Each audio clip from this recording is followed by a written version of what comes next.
Ai mem ngasi ju atopa chapter gi ama pula hawo hore ko series ki ngasi pore je question series ni angang amana ayunda hopiu haiduna tharpani so yeng ngasi so aina hot pa jog dingai da aina hairi ko nakoina aina thagaliba video sina koi da helpful hoire ga subscriber to view comment review ko aina sima request ore and the next aina we potu bam ka sigi question si aho do swapakani aroi do swapakani no yemo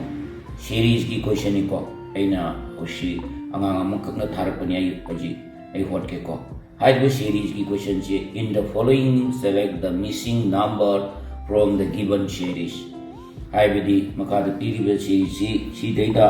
last ki kano si kaya no hai bani aham the piri si 14 6 5 6.5 12 sa piri si 14 6 5 6.5 12 next hai bani next number si putho hai bani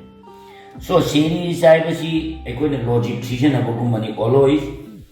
ekoi na khanggadabadi maximum Soalnya series yo ina matang laku si ahung gumba si mana bang ngamta di lema uri bedo dum mana da bini ko so kai hai na hai kita ge na hai matam da series hai basi plus minus tawra ga tabra square oira ga tabra divide tawra ga tabra LCM tawra ga tabra hai basi koi na keep on change tawra kan da koi na tawni ko so sigi angka si ai hana bole atu wai explain tawra ge 14 की मतम the 6 से कुमाई ला इनो न मोइन हाय सो सी से लांग की them the हांबा step से हाय रगे को हां मुझे के दो के हम तो 14 into 0.5 bracket minus 1 सी जी ये मो सी जे क्या आई समझ लगे को आई हां कंगम ने 14 into 0.5 C Kedore into togo matamda 7 tare minus 1 adu ita dikhai do di 6 c auji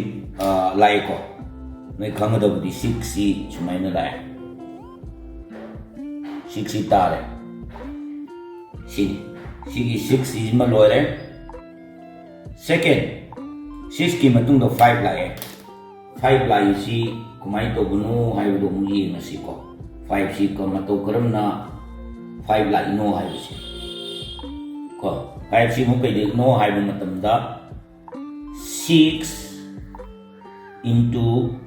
1 bracket minus 1 si weta di 6 1 ja 6 minus 1 equal to 5 okay si 5 tare hauji si 5 tare adu ta di next 5 lakh को चीजों कोई खंग बंगा में सुमाइना 5 चीजों खंग बंगा में सी 5 चीजों हमाइना होला सी तार next 5 की मतुंग दलाई सी 6.5 लाई 6.5 से हमाइना तागे ना हाइबो मतम दा इको नी इंता है 6.5 सी 5 ता into 1.5 bracket minus 1 adu ita di si 1.5 oh okay so ay hierarchy ko masagi 5 into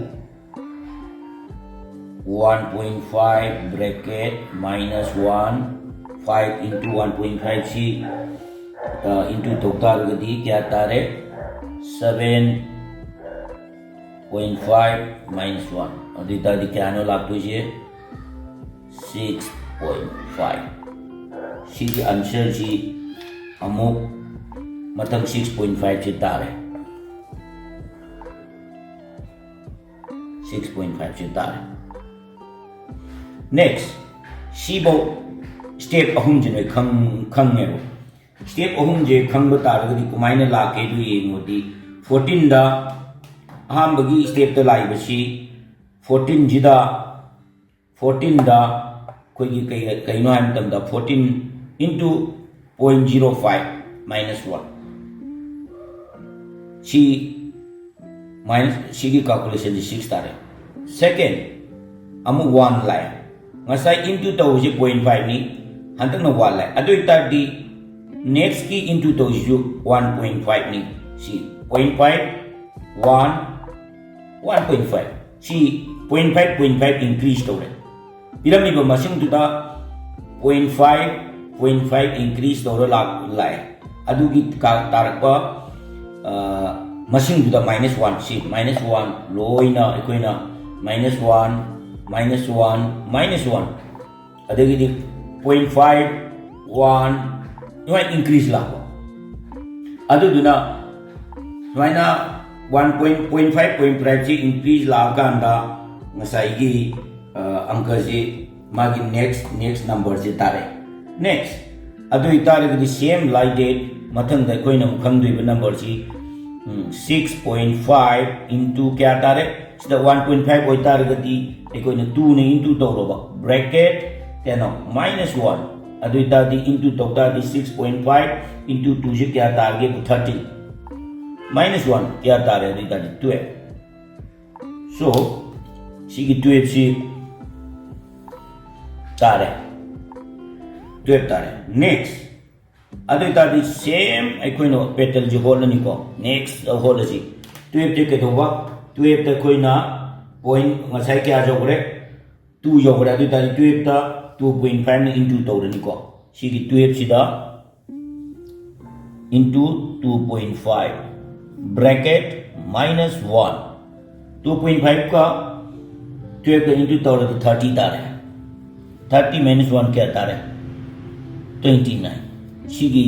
खंगद्रिबा मसिंग सी एकोइन क्या नो हाइबा मतम द 29 सो सी 29 होय कदब आंसर सी क्या नो डी 29 कोइन सुमे को सिनी ngasai gi series aiba अंक सिगी